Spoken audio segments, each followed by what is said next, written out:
歡迎嚟到檸檬的價值人生，我係 Lemon。今日想同大家講講興趣呢樣嘢。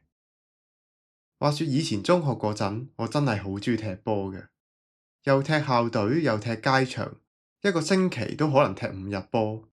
不過後來上到高中，開始要努力讀書，之後就冇 regular 咁踢波啦。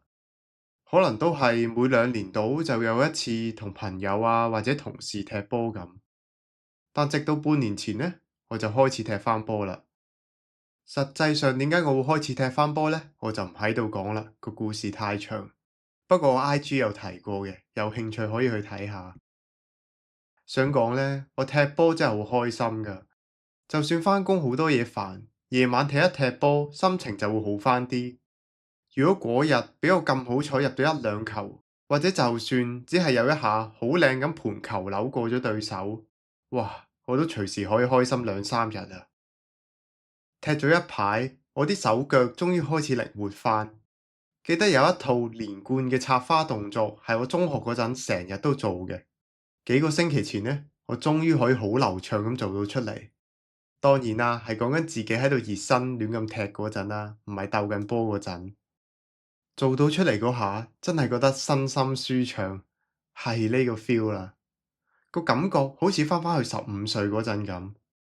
不過前2日又試下做同一套動作啦，唉，又 fail，又做唔到啦。冇計，我呢啲老骨頭真係好睇狀態。好啦，入正題啦。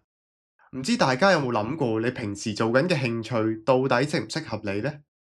你可能會問：吓，興趣咪興趣咯，要適唔適合嘅咩？係啊，冇錯，揾一個適合你嘅興趣係好緊要嘅。如果興趣揀得唔好，隨時會影響晒你生活中嘅所有其他嘢。嗱，一步步嚟。一個啱你嘅興趣呢，首先第一個條件一定要係你鍾意做嘅先。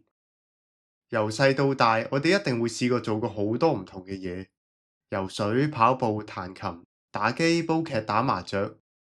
其實你有冇諗過邊類型嘅嘢係你特別鍾意做嘅呢？點解你又鍾意做，或者點解你唔鍾意做呢？會唔會有啲咩元素喺入邊，你就會特別鍾意呢？我又講下我自己先啦。我發覺咧，由細到大我都係特別鍾意競技類嘅活動，例如踢波係競技類啦。另外中學嗰陣我又有打 FIFA 啦，之後大學又有玩一啲網上嘅卡牌遊戲，再之後就捉棋，全部都係競技類嘅。嗰啲畫畫啊、玩樂器啊、砌模型啊，好似我就一向都冇咁大興趣，即係都唔關動定係靜事喎，捉棋都係靜㗎嘛。但譬如游水係運動啦，但唔係競技，我又唔會鍾意喎。係，游水都有比賽嘅，但一般人游水都係自己喺度游嘅啫。我就好似真係鍾意比下賽，刺激啲咁。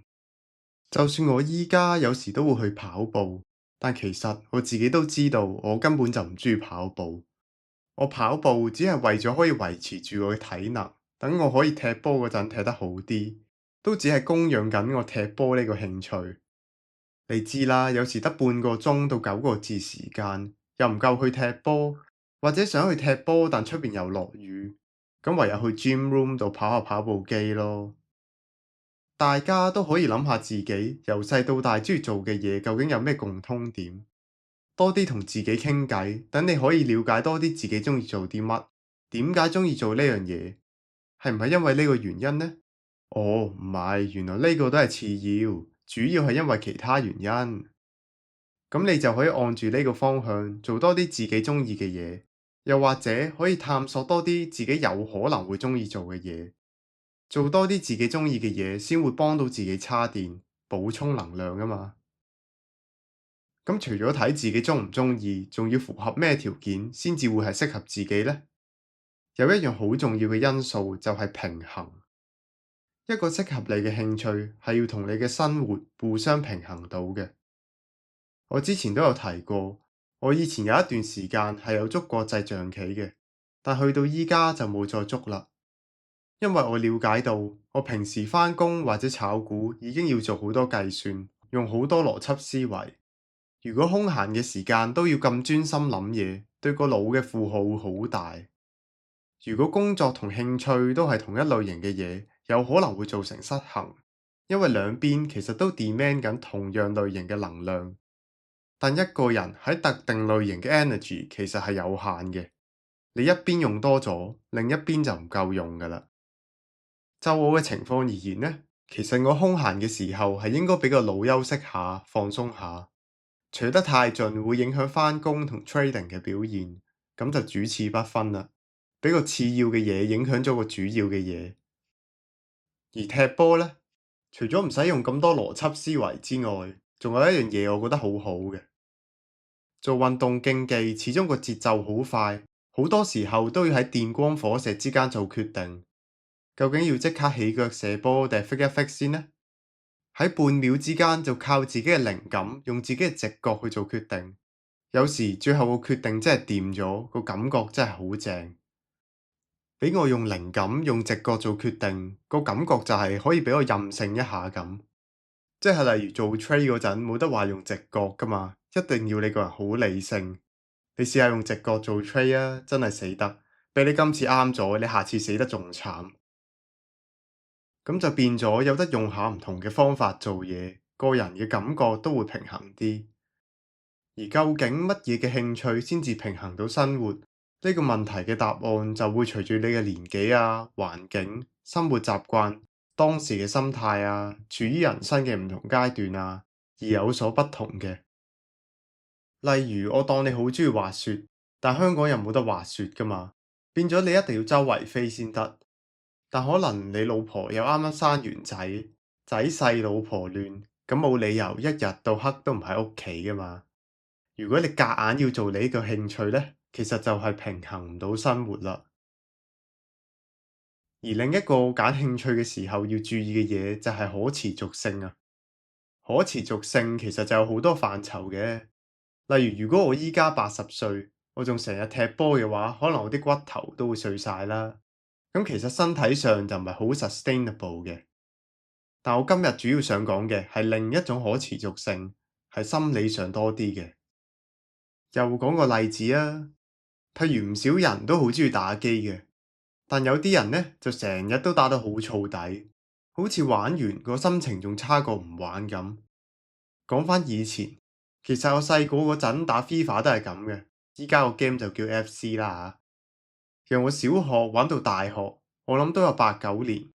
雖然我就唔係一日打到黑嗰啲，可能每日玩9個字咁啦，但嗰陣真係成日都玩到好燥底。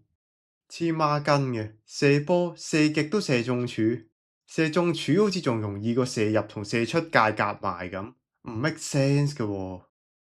有時候打機嗰陣，女朋友打俾我，我態度都會麻麻地。喂，冇啊，好啊，即係我又冇真係發脾氣嘅，但我都係好掹陣咁樣，語氣一聽就知我心情唔好。有一次又係咁樣，打機打到好燥，女朋友打嚟，我又係語氣好差。收咗線之後，我就喺度諗，點解我要咁呢？其實咁樣好似唔太好喎。算啦，我唔玩啦。就係咁樣一刀切，都冇乜留戀。之後我就冇再玩過 FIFA 啦，轉咗玩 PES。唔係，冇，講下笑啫。FIFA 同 PES 都冇玩。咁我之前有冇試過控制我自己嘅情緒呢？其實我成日都同我自己講，唔好將打機嘅情緒帶出嚟。但打緊機，女朋友打過嚟，你有乜可能一秒由嬲變到唔嬲啊？冇可能㗎嘛。個源頭就係我打 FIFA 個人就係會嬲。有啲人可能會嬲嘅，可能係佢哋情緒穩定啲，又或者佢哋打機叻啲，所以冇咁頻繁遇到挫折。Anyway，總之呢樣嘢放喺我身上就係唔適合我啦。越打機個心情就會越差，呢個完全唔係正向循環嚟。如果你問我嗰陣鍾唔鍾意打 FIFA 呢，我又唔係好知叫唔叫好鍾意，即係好似有種心癮，覺得就係要打陣機咁。其實啲人賭錢都係咁啫嘛，硬係有鋪癮咁。有時候都會聽到啲人講小賭怡情，話咩賭錢會放鬆。我心諗，唉，你贏錢就放鬆啫，你試下輸啊，你試下係咁輸啊。打機都係㗎，可能你真係打得唔叻，或者打機真係特別觸動到你嘅憤怒情緒，咁咪算咯，唔好做咯。有時啲嘢 mentally 唔係好 sustainable 嘅，但你就一直夾硬去做，咁其實就係傷害緊你自己。呢個部分大家都可以仔細諗諗，你做緊嘅興趣其實心理上係咪可持續嘅呢？定係其實你一路都喺度傷害緊你自己呢？再講多一次啦，你喺人生嘅唔同階段，最適合你嘅興趣都會唔一樣。諗下自己適合做啲咩，其實就係認識自己嘅一個過程。好多人其實一路做緊一啲唔適合自己嘅嘢，咁樣係唔會成為到一個更加好嘅自己。只有不斷嘗試、不斷調整、不斷改善，我哋先會進步，成為到一個更加好嘅自己。就算只係揀興趣，一個你覺得咁微不足道嘅嘢，其實都係好影響你生活嘅整體平衡性。